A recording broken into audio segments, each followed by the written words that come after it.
Halo, selamat datang di pembahasan kita kali ini.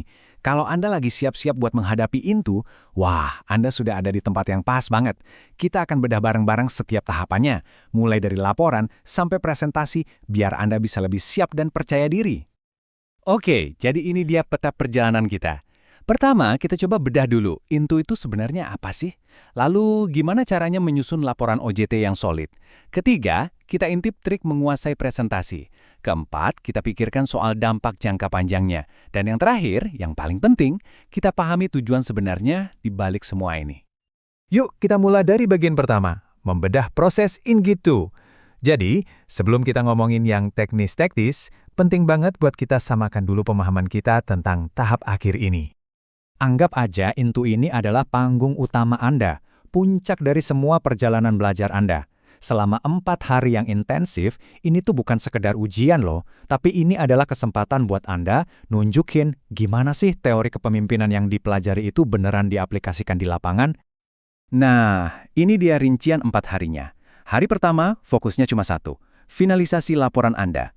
Hari kedua dan ketiga, ini waktunya Anda buat showtime alias presentasi. Dan yang kalah penting, hari keempat itu khusus buat refleksi dan merencanakan apa langkah Anda selanjutnya. Oke, sekarang kita masuk ke bagian yang jadi fondasi dari seluruh penilaian Indu, yaitu laporan on the job training atau OJT.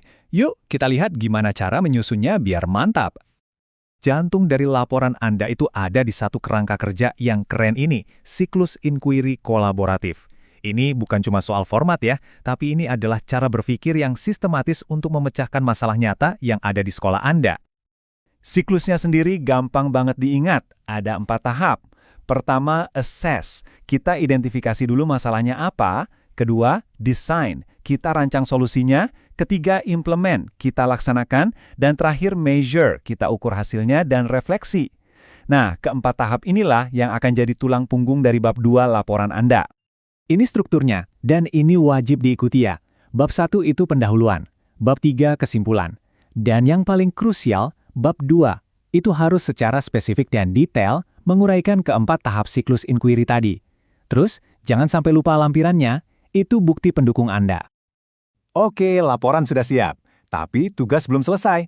Sekarang, gimana caranya menghidupkan laporan itu? Nah, kita bahas soal seni presentasi. Waktu presentasi, ada 2 angka keramat yang perlu Anda ingat.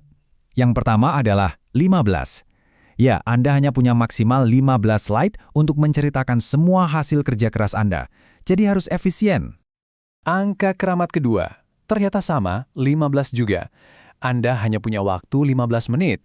Coba bayangkan, 15 slide dalam 15 menit. Artinya, rata-rata satu slide itu cuma punya waktu 1 menit. Efisiensi jadi kunci banget di sini. Terus, apa sih yang paling dinilai? Nah, ini bagian yang menarik banget. Lihat deh, bobot paling besar, 60%, itu ada di penguasaan materi. Ini artinya substansi atau isi dari apa yang Anda sampaikan, itu jauh lebih penting daripada sekedar cara penyampaian yang heboh. Anggap aja tabel ini sebagai contekan Anda pas latihan. Mau dapat 60 poin, pastikan Anda bisa jelasin 4 tahap siklus inquiry tadi dengan lancar. Mau dapat 30 poin, latih cara bicara dan bahasa tubuh Anda. Dan sisanya, 10 poin, pastikan alur presentasi Anda logis dan, yang paling penting, pas 15 menit.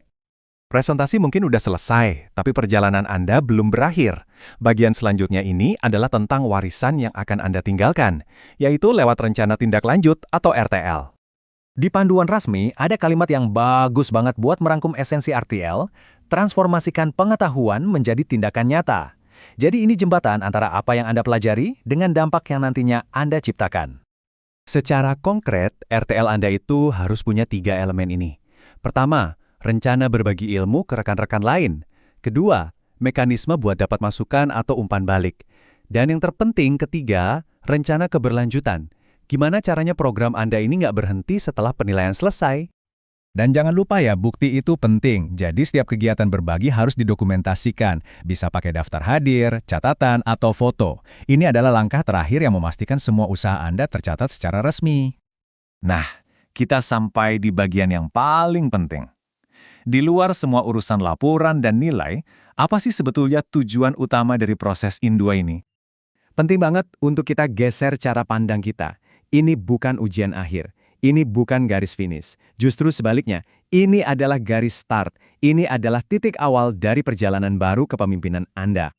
Nah, itulah kenapa hari keempat itu isinya refleksi.